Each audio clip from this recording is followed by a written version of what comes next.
সদস্য জনাব আব্দুল মতিন খসরু, আপনি একটি সম্পূরক প্রশ্ন করুন। মাননীয় স্পিকার, ম্যাডাম স্পিকার, আপনাকে ধন্যবাদ।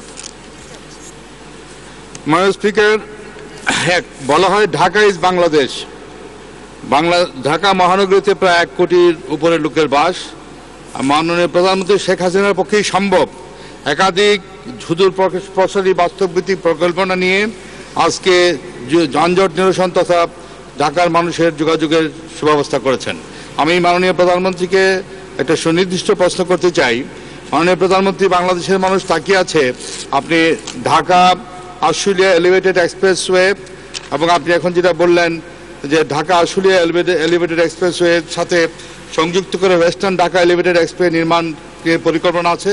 এটা করলে ঢাকার চেহারা পাল্টিয়ে যাবে। আমি যে প্রশ্নটা করতে চাচ্ছি, ঢাকা আশুলিয়া এলিভেটেড এক্সপ্রেসওয়ের কাজ কবে নাগাদ উদ্বোধন করা সম্ভব হবে, এটা কি বলবেন?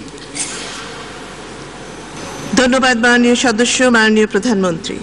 মাননীয় স্পিকার, এই প্রশ্নের উত্তরটা কিন্তু আমার মূল উত্তরে দেওয়াই আছে। মাননীয় সংসদ সদস্য এটা একটু দেখতে পারেন, কারণ এটা ইতিমধ্যে আমরা ফিজিবিলিটি স্টাডি করেছি এবং পুরো ঢাকা যোগাযোগ ব্যবস্থা উন্নয়নে আমরা ব্যাপকভাবে পরিকল্পনা নিয়েছে এবং ঢাকা আশুলিয়া, যেহেতু আশুলিয়া এখন এখানে একটা ইন্ডাস্ট্রিয়াল বেল্ট, তার সঙ্গে যোগাযোগটা বৃদ্ধি করার জন্য এই এক্সপ্রেসওয়ে নির্মাণের কাজ এটা ইতিমধ্যে আমরা অনেক দূর আমরা এগিয়ে গেছি। এটা আমরা এখন যেটা সিদ্ধান্ত নিয়েছি G2G হিসেবেই আমরা করব। চীনের সঙ্গে এই ব্যাপারে আলাপ আলোচনা হচ্ছে এবং এছাড়া অন্যান্য যারা প্রস্তাব দিয়েছেন সেগুলো আমরা পরীক্ষা নিরীক্ষা করে দেখছি, যেটা আমাদের জন্য লাভজনক হবে, দেশের জন্য ভালো হবে, সেটাই আমরা দ্রুত করব।